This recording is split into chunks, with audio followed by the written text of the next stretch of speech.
महत्त्वपूर्ण र समसामयिक विषयमाथि विश्लेषण र टिप्पणी। नेपालमा विगत 15 वर्षदेखि नयाँ नेपाल र कहिल्यै नखोसिने लोकतन्त्रको पक्षमा बहस भइरहेको छ। 12 बुँदे मार्फत नेपालमा राजनीतिक स्थायित्व, शान्ति, प्रजातन्त्रको सुदृढीकरण र आर्थिक समृद्धिको प्रेस्क्रिप्सन दिने श्यामशरण हर्मिज र उनीहरूले भनेका सबै औषधि प्रयोग गर्ने नेपाली नेताहरू यो अवधिमा सत्तामा रहेका छन्। 2072 असोजमा संविधान जारी भएपछि केपी ओलीको एकल नेतृत्वमा सरकार स्थापित भएको हो। दिल्लीको गुरुमन्त्रबाट दीक्षित सबै महान नेताहरूले यो बीचमा सत्ताको नेतृत्व गरेका छन्।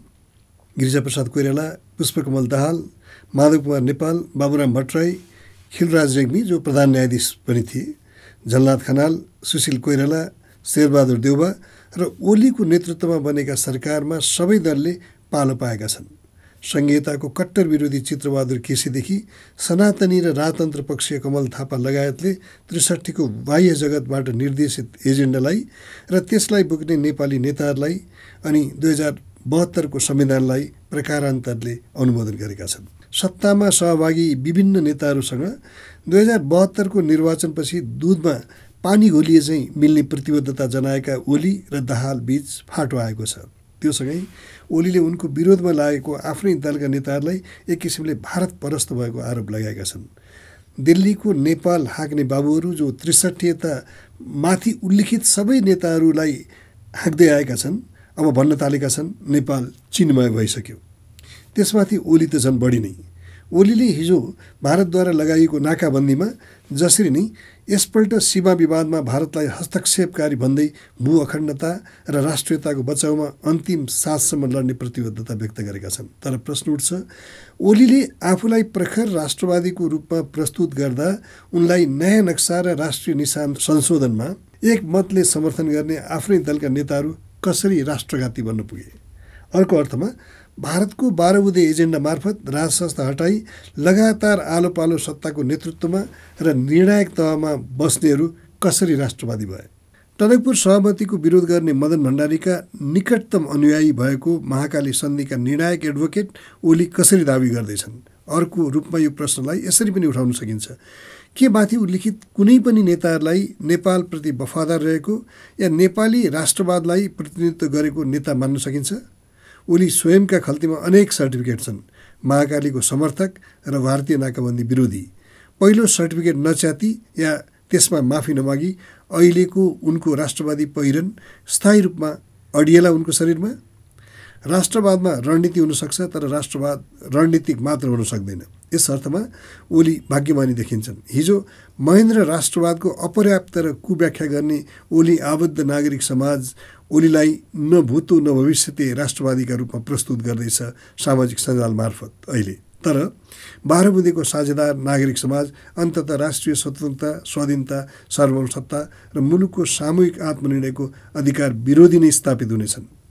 2001 जुनमा गिरिजाप्रसाद कोइरालालाई लेन्डुप दोर्जेको संज्ञा दिने बाबुराम भट्टराई र प्रचण्डले 12 बुँदेमा हस्ताक्षर गरिसकेपछि तिनै कोइरालालाई महान नेता किन माने? बाध्यात्मक या परिवर्तित परिस्थिति के थियो कोइरालाबारे धारणा परिवर्तन गर्नुमा? किनकि त्यो बेलासम्म गिरिजाप्रसाद कोइराला नेपाली राजनीतिमा भारतको निर्णायक हस्तक्षेप स्वीकार गर्न र आफ्नै दाइ बीपी कोइरालाको राजनीतिक सिद्धान्त र व्यवहारको हत्या गर्न अनि शरण हर्मिजले समातेको 12 बुँदेको छाताको ओतमा बाबुराम प्रचण्डसँग बस्न तयार भएका थिए। बीपीले कम्युनिस्टहरूसँग मिलेर आन्दोलन नगर्नुमा एउटै तर्क दिने गर्थे, उनीहरू प्रजातन्त्रमा विश्वास गर्दैनन्। तर सुदृढ लोकतन्त्र स्थापनाको हस्तक्षेपयुक्त अभियानमा गिरिजाप्रसाद कोइरालाले माओवादी सर्वोच्चता स्वीकार गरे। ओली 2072 मा एकल शासकीय पद्धतिको नेतृत्वमा पुगेपछि उनले लगातार सर्वसत्तावादको अभ्यास गरिरहे। राजस्व अनुसन्धान, राष्ट्रिय अनुसन्धान विभाग, सम्पत्ति शुद्धिकरण हुँदै उनको खटनमा रहेको अख्तियार दुरुपयोग अनुसन्धान आयोग विरोधी विरुद्धको तरवार बनाउनेतर्फ अग्रसर देखिए ओली। राष्ट्रपतिकै पदमा आसीन व्यक्ति समेत प्रधानमन्त्रीको सर्वसत्तावाद अभिष्टमा सहायक बन्न पुगेपछि लोकतन्त्र कति सुदृढ भएछ हेर्न बाँकी छ र अब। राष्ट्रपतिदेखि विगतका सबै प्रधानमन्त्री नेपाली लोकतन्त्र र राष्ट्रियताका खण्डित र परिचालित अनुहार हुन्। रामवरण यादव कुनै समयमा दाबी गर्ने गर्थे, प्रधान न्यायाधीशलाई प्रधानमन्त्री बनाउने सुझाव मेरो नै थियो। प्रजातन्त्रको एउटा मौलिक सिद्धान्त अर्थात् शक्ति पृथकीकरण या चेक एन्ड ब्यालेन्सको सिद्धान्तलाई मारेर त्यसो गरियो। न्यायिक नेतृत्वको बुझाइ, चरित्र र सत्ता मोहको लागि तडपिएको व्यक्ति सर्वोच्च न्यायालयको उच्चतम तहमा पुग्नु स्वयं नै प्रजातन्त्रका लागि सबभन्दा खतराको विषय बन्न जान्छ। खिलराज रेग्मी त्यस्तै एउटा गिनीपिग बन्न तयार भए। अनि बाहिरबाट आएको आदेशमा औँठा छाप लाउने बाहेक नेपाली दलका नेतृत्व तहसँग आन्तरिक मामिलामा निर्णय लिने कति स्वतन्त्रता बचेको रहेछ त्यो पनि यो घटनाले स्पष्ट पारेको छ।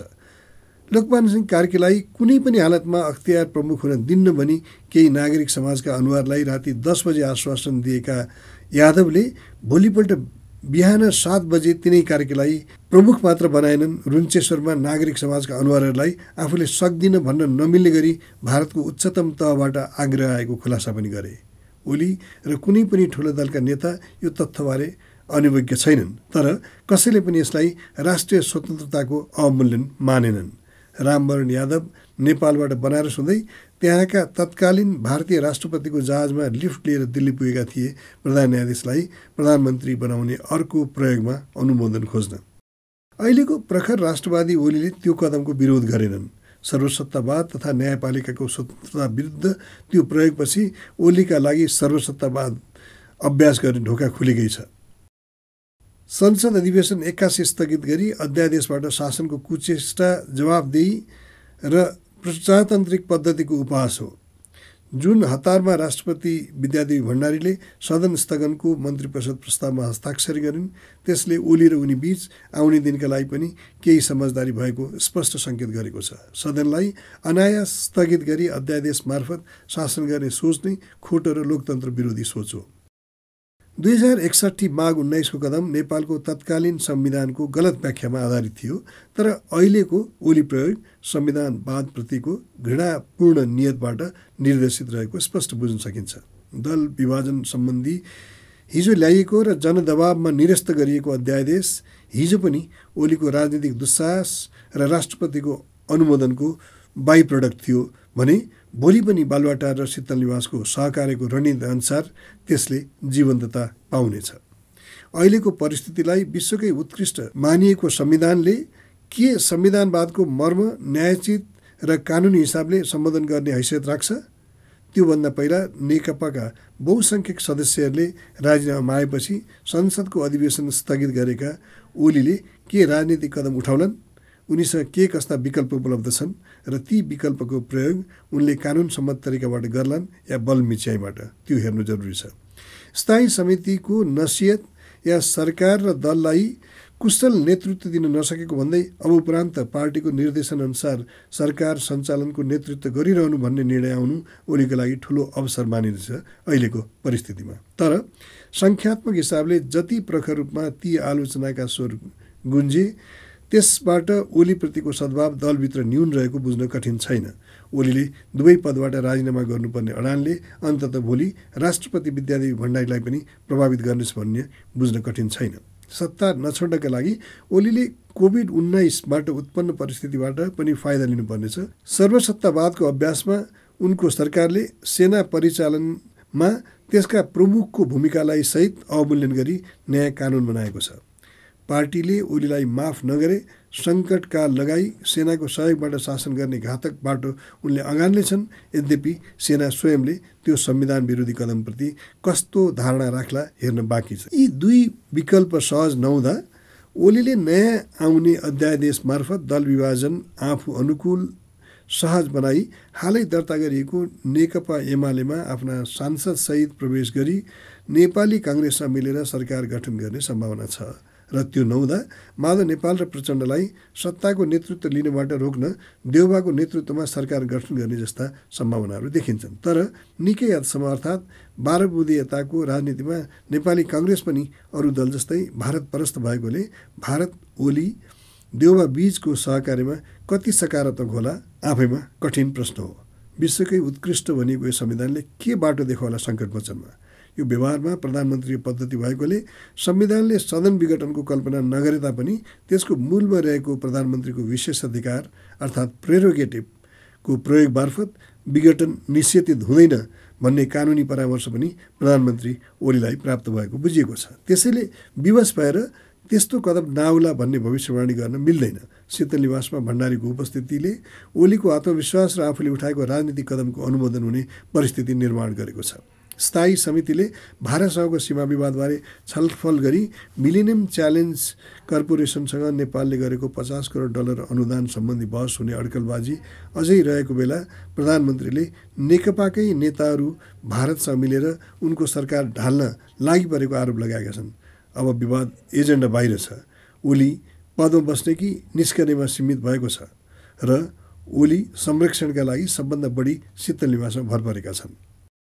राष्ट्रको भावी जीवनमा आउने सबै समस्या र सङ्कटको कल्पना गर्न सकिएन संविधान निर्माणको बेला नै। तर नेपालको संविधान 2072 नेपालको संविधान सभाले हात उठाएर पारित गरेको हो, नपढी नबुझी र बहस नै नगरी।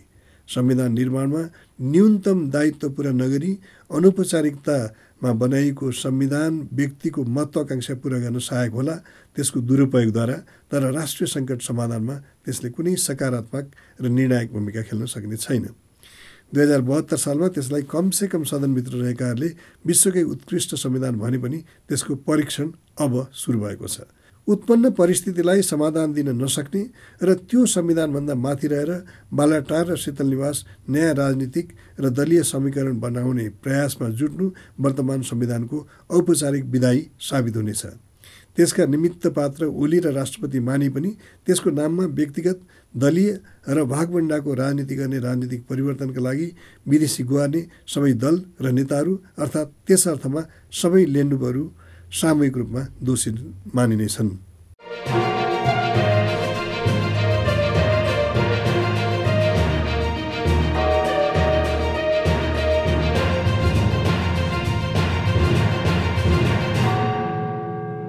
महत्त्वपूर्ण र समसामयिक विषयमाथि विश्लेषण र टिप्पणी।